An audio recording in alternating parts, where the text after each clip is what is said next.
What's up, what's going on YouTube? It's your boy Nipsai about the Universal Gamer, and I'm here to clear up some controversy I may have stirred up and also talk to you guys about the differences between Nvidia's 3D and your HD 3D TV's 3D.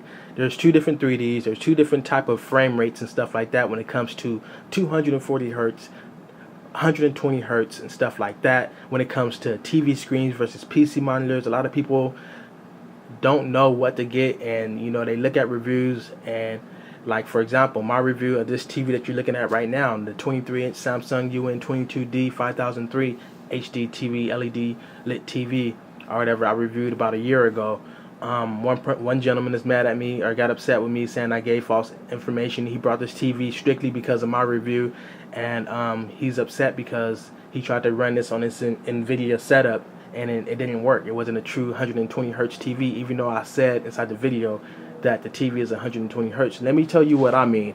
And if you say I'm giving you false information, the companies is what give everybody out there false information. The box is right here. Clear motion rate 120. Now, some people out there, they really not supposed to advertise 120 hertz if it's not true 120 hertz. So that's why they put clear motion rate 120. You don't see hertz behind that. It just says 120. Because they deliver the false way of doing 120 hertz that the human eye really cannot dignify. You cannot really see the differences between true 120 and true 240 versus the false way of doing it, which is AKA called trickery.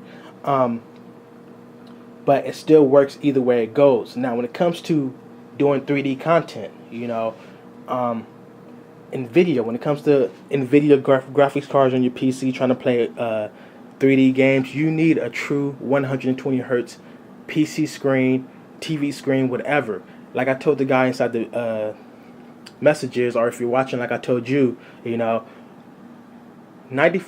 of TV screens, no matter if they're big, small, humongous, tiny, 95% of HD TV screens, not PC monitors, TV screens, are not true 120 hertz. All the ones that say they're 120 hertz, 240 hertz, they're not true. They're trickery. They're not the real ones. Only 5% of those HD TVs out there and small TV screens that people use for their PC are true. Now, 95% of PC monitors that say that they are 120 hertz and 240 hertz, those are real. Those are true 120 hertz and 240.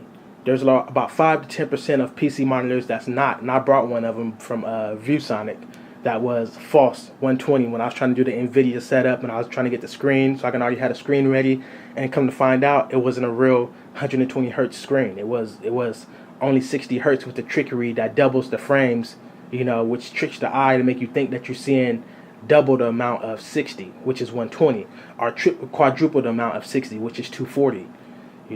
And it's easy for people to make TV engines and PC monitor engines to do that. The reason why a lot of PC screens actually delivers true 120, because they know it's a lot of PC gamers out there that run their games at a high frame rate with the high-end graphics cards, and they know they got to deliver that true frame rate, for that person that's playing those fast-paced games and those high-rate games, and also those 3D games and stuff like that. But that doesn't go to say that a TV that's falsely 120 hertz, like the Sony Bravia 3D HD TV that I had for roughly about a year and a half, or probably a little bit more than that, this delivers brilliant 3D, like just amazing 3D I done seen from this TV. There's better TVs out there now than this TV, but when I first got this TV, this was a premium TV when I first got it, or whatever, and it still hangs inside there and delivers some great 3D. The only difference is it has its own built-in engine. It don't need no separate graphics card, and it also works for the fake 120 hertz, the fake 240 hertz. That's the difference between the Nvidia way and the HDTV way. This I can turn on my TV and press 3D on the remote control, and it'll turn everything on my screen to 3D with the built-in engine inside the TV. I don't need no other accessories. I don't need nothing.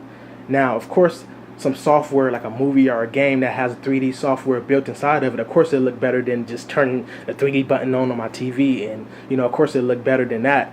But my point is, versus the Nvidia, you need actual 3D capability hardware, along with a little bit of software and along with the Nvidia graphics cards, which makes it a little bit harder because you got to make sure you shop for the correct screen.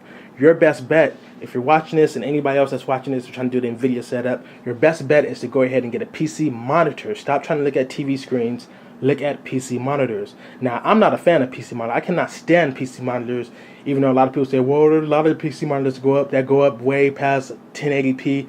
I don't care. Whenever you have a screen where you cannot adjust no settings, only the brightness, you can adjust the sharpness, the color, the white balance, the tint, the black tones. I can't stand PC monitors. They look so washed out. They look so just horrible when it comes to any other content besides PC content, because PC games make any screen look sexy.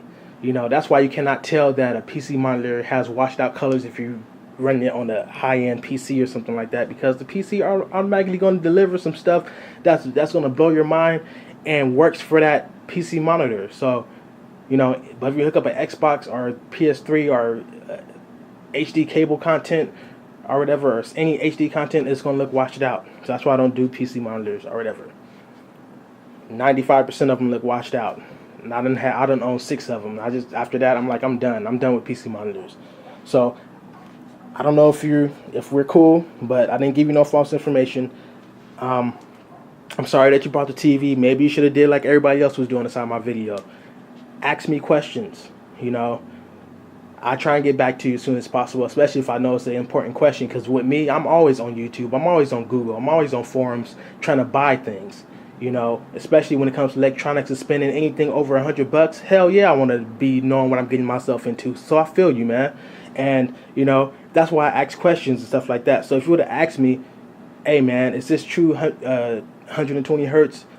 Because I heard you mention inside the video that's a 120 hertz TV. I'm just trying to make sure, because I'm about to have the Nvidia set up and I want to buy this TV for nothing. And it's not being the right thing. Now, I would have told you right there on the spot, right there inside the comments, no, it's not. It's the trickery type, you know. And there's nothing wrong with that type, you know. When you're trying to do Nvidia 3D, of course you can't use that. But I'm talking about, and I've seen people use these type of TVs for that. You know, people be finding ways to get around stuff. But there's nothing wrong with the trickery type of refresh rate. You know, it's like watching a movie that's animated. It looks so gorgeous. Everything still looks so real. It's like watching a Transformers movie. All those damn Transformers still look real as hell. All the action, all the debris flying around, it looks so sexy, but because your eyes can't really detect that it's fake, because it's set up so gorgeous, and it's just so good. And that's the same way how the false 120 hertz and 240 hertz TVs are. You can't really tell until you hook it up to your PC and your PC reads that it's only 60 hertz. So that said, like I said again, I'm going to repeat myself again. I hope this cleared this up. I didn't mean to, you know, give you any false information. I didn't really give any false information. I was telling you what the TV delivers. The TV also has game mode, which puts the TV inside the false 120 hertz and stuff like that, and it actually does work. You know, everything is smoother. It's less jittery and stuff like that. So, sorry that you brought the TV for nothing again.